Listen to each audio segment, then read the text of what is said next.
Sound sound of fair. এইখানে কিছু ভৌতিক গল্প বলা হয়, যেটা শোনার পর আপনাদেরও মন থেকে একটাই কথা বেরোবে, সাউন্ড অফ ফেয়ার।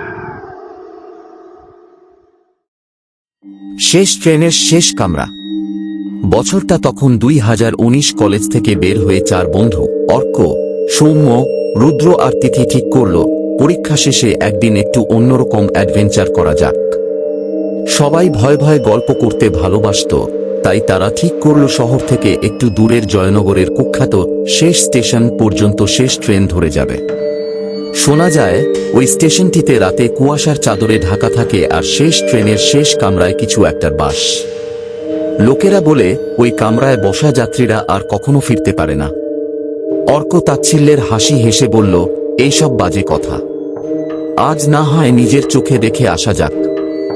সিদ্ধান্ত হলো 4 জনে মিলে ঠিক করল রাতে 11:45 ট্রেন ধরা হবে, শেষ কামরাতেই উঠবে।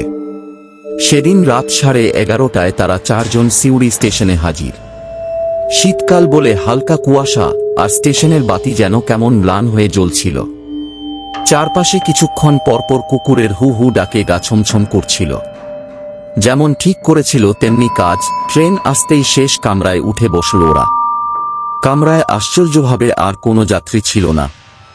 সৌম্য একটু হেসে বলল, দেখলি তো, শেষ কামরায় কেউ ওঠেই না, ভয় পায় বলে। রুদ্র কাঁধ ঝাঁকিয়ে বলল, আমরা কিন্তু প্রমাণ করে দেব ওসব কিচ্ছু হয় না। তিথি জানালার ধারে বসে বাইরে তাকিয়ে দেখছিল। ট্রেন চলতে শুরু করতেই বাইরে যেন কুয়াশা ঘন হয়ে এলো। অর্ক আর সৌম্য গল্প আর মজা করছিল, কিন্তু হঠাৎ তিথি চাপা গলায় বলল, ওই দেখ ওখানে। সবাই জানালার দিকে তাকালো।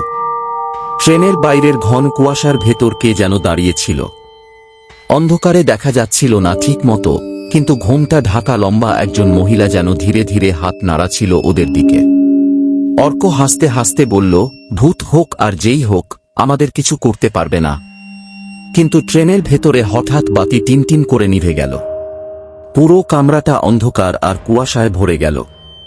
এক মুহূর্তের জন্য মনে হলো কামরায় আর 4 জন নেই, 5 জন মানুষ বসে আছে। ঠিক তাদের পাশের আসনেই বসে আছে সেই ঘোমটা ঢাকা মহিলাটিও। কেউ যেন কাঁপা কাঁপা গলায় ফিসফিস করে বলল, শেষ কামরায় কেউ ফেরে না।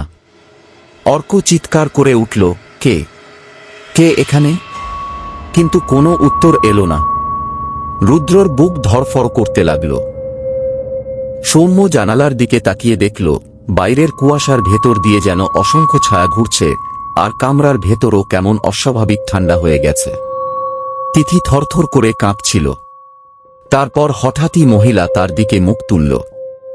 সেই মুখ দেখে 4 জনেরই রক্ত যেন জমে গেল। অন্ধকারে সেই মুখ অদ্ভুত সাদা, আর চোখগুলো গভীর কালো শূন্যতার মতো, আর গড়িয়ে পড়ছে তার ঠোঁট দিয়ে কালো রক্তের মতো কিছু একটা। তোমাদের ছায়া এখন আমার। শেষ কামরার ভাড়া শোধ করতে হবে। একসাথে 4 জনে উঠে দাঁড়ালো। দৌড় দিতে গিয়ে ওকে কোথায় পড়ল কেউ জানে না। ট্রেন থামেনি, কিন্তু তারা যেন ছুটে যাচ্ছিল অজানা অন্ধকারের দিকে। পরেরদিন সকালে পত্রিকায় খবর বেরোল, জয়নগরের শেষ ট্রেনের শেষ কামরায় 4 জন কলেজ ছাত্রছাত্রী নিখোঁজ।